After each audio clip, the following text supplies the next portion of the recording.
Hello दोस्तों, तो आज हम सर्कुलेटरी सिस्टम में ब्लड का अगला हिस्सा देखेंगे। पिछले पार्ट में हम लोगों ने इंट्रोडक्शन देखा था ब्लड के बारे में, और आज हम आरबीसी रेड ब्लड कार्पसेल्स या इरिथ्रोसाइट के बारे में देखेंगे। जब भी बात चलती है ब्लड की, तो ब्लड अपने आप में कई कंपोनेंट से मिलकर बना होता है, जिसमें 55% भाग उसका प्लाज्मा का और बाकी का लगभग 45% हिस्सा कार्पसेल्स का होता है, जिसमें ज़्यादातर भाग आरबीसी या इरिथ्रोसाइट का होता है और बाकी का भाग प्लेटलेट्स और डब्ल्यूबीसी का होता है। तो आज का हमारा टॉपिक है आरबीसी। जब भी बात आरबीसी की चलती है, तो हम यहाँ से कितने क्वेश्चन या किस तरह के क्वेश्चन हमारे कॉम्पिटिटिव एग्जाम में पूछे जाते हैं, ये सब हम लोग कवर करेंगे। तो चलिए शुरुआत करते हैं कि आरबीसी किन में पाया जाता है। तो आरबीसी वर्टिब्रेट्स या कशेरुकीय जीवों में पाया जाता है। बात उठती है कि ये वर्टिब्रेट्स होते क्या हैं। तो हम एनिमल्स को दो भागों में बांट सकते हैं। एक होता है वर्टिब्रेट्स और दूसरा होता है इनवर्टिब्रेट्स। भाई ये होता क्या चीज़ है? तो हम लोगों ने एनिमल्स में एक चीज़ देखा है जिसको बोलते हैं वर्टिब्रल कॉलम या कशेरुक दंड। तो जिन जीवों में ये वर्टिब्रल कॉलम पाया जाता है उनको वर्टिब्रेट्स कहा जाता है, और जिनमें ये नहीं होगा उन्हें हम इनवर्टिब्रेट्स के नाम से जानते हैं। तो अगर यहाँ पर भी आपको डाउट है तो आप इस डायग्राम में देख सकते हो, जितने भी जीव आपको एनिमल्स आपको इस डायग्राम में दिखाई दे रहे हैं, ये सभी के सभी वर्टिब्रेट्स हैं, और नीचे ये सारे के सारे इनवर्टिब्रेट्स हैं। तो इससे रिलेटेड अब क्वेश्चन कैसे पूछा जाएगा कि आरबीसी जो होता है ये किन में पाया जाता है? तो ये केवल कशेरुकीय जीवों में पाया जाता है। ऑप्शन ए इसका सही जवाब है। आइए आगे बढ़ते हैं कि भाई इनका शेप कैसे होता है। जनरली आप डायग्राम में तो देख रहे हो शेप कैसा है, लेकिन ये ऐसा होता क्यों है? भाई चलिए समझते हैं सेल को। आप लोगों ने सेल तो देखा ही होगा। सेल में कई उसके पार्ट्स पाए जाते हैं, जैसे कि nucleus, endoplasmic reticulum, mitochondria, lysosome, vesicles, Golgi body और राइबोसोम्स। ये सभी के सभी सेल के सेल ऑर्गेनेल या कोशिकांगक कहलाते हैं। यदि हमें पूछा जाए क्वेश्चन की सबसे बड़ा सेल ऑर्गेनेल क्या होता है, तो एनिमल में ये होता है न्यूक्लियस और प्लांट में होता है वैक्यूल्स। तो एनिमल सेल से अगर न्यूक्लियस को ही हटा दिया जाए तो उसका शेप जो है स्फेरिकल ना होकर के चपटा हो जाएगा, जिसको हम लोग बोलते हैं बाइकॉनकेव या उभयावतल। तो आप लोगों को जो सवाल आपने छोड़ा था कि इसका शेप कैसा होता है आरबीसी का, उसका जवाब मिल गया है कि इसका शेप होता है बाइकॉनकेव या उभयावतल। क्यों? क्योंकि ये एक ए न्यूक्लिएटेड सेल है। चलिए देखते हैं इससे रिलेटेड क्वेश्चन जो होता है वो कैसे पूछा जाएगा। तो भाई ब्लड में हम लोग आरबीसी देख रहे थे, इसमें कार्ब सेल्स में आप देख सकते हो आरबीसी डब्ल्यूबीसी प्लेटलेट्स होते हैं। इनमें केवल और केवल डब्ल्यूबीसी ही न्यूक्लिएटेड होता है, बाकी के आरबीसी और प्लेटलेट्स के पास न्यूक्लियस नहीं पाया जाता है। अब चलिए देखते हैं डब्ल्यूबीसी में भी आप देख सकते हो डायग्राम में जितने भी प्रकार के डब्ल्यूबीसी होते हैं। इंट्रोडक्टरी पार्ट में आप लोगों ने इसके बारे में थोड़ा बहुत देखा ही था। सबके पास न्यूक्लियस दिखाई दे रहे हैं। ठीक। तो आइए आगे बढ़ते हैं इनसे रिलेटेड क्वेश्चंस। कौन सी रक्त कणिका कोशिका केंद्रक युक्त होती है? तो हमें पता है ल्यूकोसाइट, डब्ल्यूबीसी को ल्यूकोसाइट कहा जाता है, इसमें न्यूक्लियस होता है। तो आंसर आंसर हो जाएगा बी, ल्यूकोसाइट। चलिए आगे बढ़ते हैं। किस रक्त कोशिका में ल्यूकेमिया या रक्त कैंसर होता है? तो हमें पता है कोई भी सेल तभी डिवाइड कर सकती है जब उसके पास न्यूक्लियस हो। ठीक। अब यहाँ पर केवल डब्ल्यूबीसी के पास ही न्यूक्लियस है।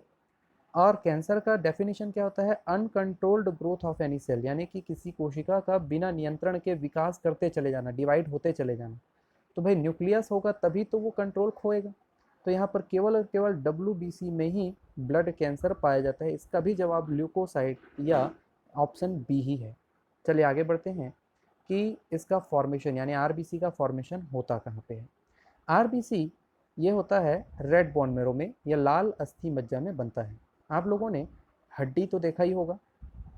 हड्डी के भीतर जो पल्पी पार्ट होता है, उस पल्पी पार्ट में को हम कहते हैं बोन मेरो, जो कॉर्नर में रेड और सेंटर में वाइट होता है। तो भाई हमारा आरबीसी बनता कहाँ है? तो बोन मेरो। और भी स्पेसिफाई करना है आंसर को तो रेड बोन मेरो। और इस प्रोसेस को क्या कहते हैं? इरिथ्रोपोइसिस। कुछ किताबों में इसको हम लोग हीमोपोइसिस के नाम से भी देख सकते हैं। हमारे एसएससी के कई एग्जाम्स में आरबीसी फॉर्मेशन के प्रोसेस को क्या कहा जाता है, ये क्वेश्चन पूछा गया है और उसका आंसर हीमोपोइसिस को लिया गया है। आप एक और ऑप्शन जान लीजिए, इरिथ्रोपोइसिस। तो चलिए देखते हैं इनसे रिलेटेड क्वेश्चन। आरबीसी निर्माण की प्रक्रिया को क्या कहा जाता है? तो इरिथ्रोपोइसिस। ठीक। चलिए आइए देखते हैं कंसंट्रेशन। क्या आरबीसी बनने के बाद कंटिन्यू बनता ही रहता है? तो इसका कुछ ना कुछ तो एक मात्रा होगा, अमाउंट होगा ह्यूमन बॉडी में।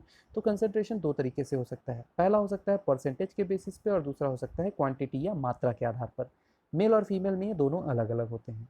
यदि हम परसेंटेज के बेसिस पे देखें तो मेल में पूरे ब्लड का 14 से 16% भाग होता है आरबीसी का और फीमेल में 11 से 13%। यदि हम क्वांटिटी में देखें तो भाई ये एक सेल है, इसका एक वॉल्यूम होता है, यानी कि ये 3D में स्पेस घेरता है। तो क्वांटिटी इसकी संख्या कितनी होती है ब्लड में देखते हैं, 5.5 इंटू 10⁻6 क्यूबिक मेल में, जबकि फीमेल में ये 4.5 इंटू 10⁻6 क्यूबिक में होता है। ठीक, अब ये कंसंट्रेशन ह्यूमन बॉडी में मेंटेन रहता है। यदि इस कंसंट्रेशन से ब्लड ज़्यादा हो गया तो हम इसे ही पॉलीग्लोब्यूलिया या पॉलीसाइथेमिया बीमारी के नाम से जानते हैं। जैसे आप पर्वतीय क्षेत्रों में घूमने चले जाएंगे, जैसे जैसे हम ऊंचाई पर चलते जाएंगे वैसे वैसे ऑक्सीजन की मात्रा कम होने लगती है, और ऑक्सीजन की मात्रा कम होने के जो कम है उसको ज़्यादा लेने के लिए हमारे बॉडी में ज़्यादा मात्रा में आरबीसी बन जाता है। इसे ही कहते हैं पॉलीग्लोबिया पॉलीसाइथेमिया। ये एक बीमारी भी हो सकती है सामान्य कंडीशंस में। चलिए देखते हैं आगे, यदि यही कम मात्रा में हो तो इसे ही कहते हैं हम एनीमिया। चलिए देखते हैं इससे रिलेटेड क्वेश्चन कैसे पूछे जाएंगे। आरबीसी की अधिकता से कौन सी बीमारी होती है, तो हमें पता है आंसर पॉलीसाइथेमिया। इसी प्रकार से इसकी कमी से कौन सी बीमारी होती है, तो ल्यूकेमिया। अब देखिए ल्यूकेमिया एक बीमारी है, इससे जब भी इसकी कोई बीमारी होती है तो उससे रिलेटेड मेडिसिन से कोई क्वेश्चन आ जाता है। तो आइए हम देखते हैं हमारे न्यूट्रिएंट विटामिन से रिलेटेड कैसे क्वेश्चन पूछा जाएगा। तो भाई पहले तो ये देख लीजिए कि मानव शरीर में आरबीसी का प्रतिशत कितना होता है। अभी हम लोगों ने देखा मेल और फीमेल में सेपरेट, लेकिन केवल ह्यूमन बॉडी बोल दे तो आंसर स्पेसिफाई करना दिक्कत करेगा। तो एनसीईआरटी का जो डेटा लिया गया है उसी को हम लोग आंसर के फॉर्म पे ले लेते हैं, और एनसीईआरटी में जब ह्यूमन बॉडी कहा जाएगा तो आंसर लिया जाएगा डी 12 से 16%। चलिए आगे बढ़ते हैं। देखिए भाई, निम्न में से कौन से विटामिन एनीमिया में या रक्तल्पता के उपचार में उपयोग नहीं होता, तो यहाँ पर आपका जो आंसर होगा वो आंसर आप ले लेंगे विटामिन के। भाई ए बी सी ये तीनों के तीनों यानी कि B6 B9 और B12 ये सभी के सभी एनीमिया में मेडिसिन के तौर पे लिया जाता है, जबकि विटामिन के आपका जो ब्लड क्लॉटिंग में मदद करता है। चलिए आगे देखते हैं कि इस आरबीसी का बनने के बाद कितने दिन का सर्वाइवल है। तो आरबीसी जो होता है कहाँ कहाँ सर्वाइव करता है ये देखते हैं। पहला तो ह्यूमन बॉडी में फॉर्मेशन होता है, बोन मैरो में, लीवर और स्प्लीन में भी ये पाया जाता है। तो बोन मैरो में इरिथ्रोपोइसिस के थ्रू आरबीसी बनने के बाद ह्यूमन बॉडी में 120 दिन सर्वाइव करने के बाद लीवर में चला जाता है, जहां उसको ब्रेक डाउन करके स्प्लीन में भेज दिया जाएगा, और ये पूरा प्रोसेस होने में लगता है 120 दिन। एक्सेप्शनली डॉग्स में ये 124 दिनों तक सर्वाइव करता है। चलिए इस ब्रेक डाउन के प्रोसेस को हम लोग थोड़ा फ्लो चार्ट में देखें, आरबीसी टूटता कैसे है। तो भाई आरबीसी बनने के बाद पहुंचता है 120 दिन में लीवर में, और लीवर में जो कुफर सेल होती हैं वो उसको फेगोसाइट मतलब खाने भक्षण की प्रक्रिया, अगले वीडियो में हम लोग इसके बारे में देखेंगे फेगोसाइटोसिस होता क्या है। भक्षण प्रक्रिया के थ्रू आरबीसी को तोड़ देता है उसके कंपोनेंट हीमोग्लोबिन में। हीमोग्लोबिन अब फिर से दो भागों में मिलकर बना होता है, पहला पार्ट होता है उसका हिम और दूसरा पार्ट होता है इसका ग्लोबिन। ग्लोबिन एक प्रोटीन है। क्वेश्चन में कई बार पूछा गया है एसएससी में कि हीमोग्लोबिन में कौन सा पार्ट उसका प्रोटीन है, तो ग्लोबिन प्रोटीन होता है, जो कि फर्दर डाइजेस्ट करके छोटे छोटे एमिनो एसिड्स में तोड़ दिए जाते हैं। और हिम जो होता है वो फिर से दो भागों में तोड़ा जाता है। कहाँ पर ये सारा प्रोसेस लीवर में चल रहा है भाई। ठीक, तो हिम जो है पहला तो आयरन, जो हिम का सेंट्रल मेटल एटम, हिम एक पोरफायरिन रिंग है और पोरफायरिन रिंग में एक सेंट्रल मेटल एटम होना जरूरी होता है। तो यहाँ पर एटम कौन है, आयरन। और दूसरा पार्ट होता है हिम का, वो है बिलिरुबिन। बिलिरुबिन इसको लीवर बाइल में कन्वर्ट कर देता है और इसको कन्वर्ट करके कहाँ इकट्ठा कर देगा, गाल ब्लैडर में। भाई कई बार यही बिलिरुबिन को जब हमारे लीवर के सेल या लीवर की जो ब्लड वेसल्स हैं एब्जॉर्ब नहीं कर पाती, तो ये बिलिरुबिन पूरे ह्यूमन बॉडी में या ब्लड में फैल जाता है, जिसके कारण हमारे बॉडी का या स्किन का कलर येलो हो जाता है, जिसको हम लोग जॉन्डिस की बीमारी के नाम से भी जानते हैं। ये हम लोग एक्सक्रीटरी सिस्टम में और देखेंगे कि ह्यूमन स्टूल का कलर येलो क्यों होता है, तो उसका आंसर भी होगा क्या, बिलिरुबिन।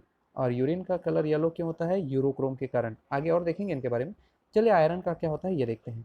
आयरन फाइनली आपके बोन में चला जाता है और बोन में बोन मैरो में वापस या आरबीसी के फॉर्मेशन में यूज़ कर लिया जाता है। तो ये रहा आरबीसी का ब्रेक डाउन या आरबीसी का पूरा साइकिल आप लोगों ने देखा। चलिए देखते हैं इनसे रिलेटेड क्वेश्चन। हीमोग्लोबिन एक खाली स्थान है, क्योंकि हीमोग्लोबिन का यूज़ हम लोग रेस्पिरेशन में करते हैं। रेस्पिरेशन में हमने ये पार्ट पढ़ा हुआ है, तो रेस्पिरेशन में करते हैं, इसलिए ये एक रेस्पिरेटरी पिगमेंट है, श्वसन वर्णक है, इसका रंग लाल होता है। हीमोग्लोबिन का कलर कैसा होता है? लाल होता है। ये सभी आप लोगों ने रेस्पिरेशन वाले यूनिट में देख लिया है। एक क्वेश्चन और पूछा जाता है कि हीमोग्लोबिन जो होता है उसकी ऑक्सीजन की कैरिंग कैपेसिटी कितनी होती है? तो एक हीमोग्लोबिन मैक्सिमम 4 ऑक्सीजन मॉलिक्यूल को अपने में कैरी करता है। कितने? 4 ऑक्सीजन मॉलिक्यूल को। ठीक है, चलिए आगे बढ़ते हैं। आरबीसी का कब्रिस्तान किसे कहा जाता है? तो आरबीसी का कब्रिस्तान कहा जाता है वृक्क को, यानी कि प्लीहा, ये सॉरी वृक्क को कहा सॉरी प्लीहा को कहा जाता है, स्प्लीन को कहा जाता है, याद रखिएगा। ब्रेक डाउन होता है लीवर में, जबकि ये जो है टूटने के बाद इकट्ठा कहाँ होता है? स्प्लीन में, प्लीहा में। चलिए आगे बढ़ते हैं। तो आज का सेशन हम यहीं समाप्त करते हैं, अगले लेक्चर में फिर मुलाकात होगी। तब तक अपने घर में सेफ रहिए और पढ़ाई करते रहिए, एग्ज़ाम के डेट आ चुके हैं। नमस्कार दोस्तों।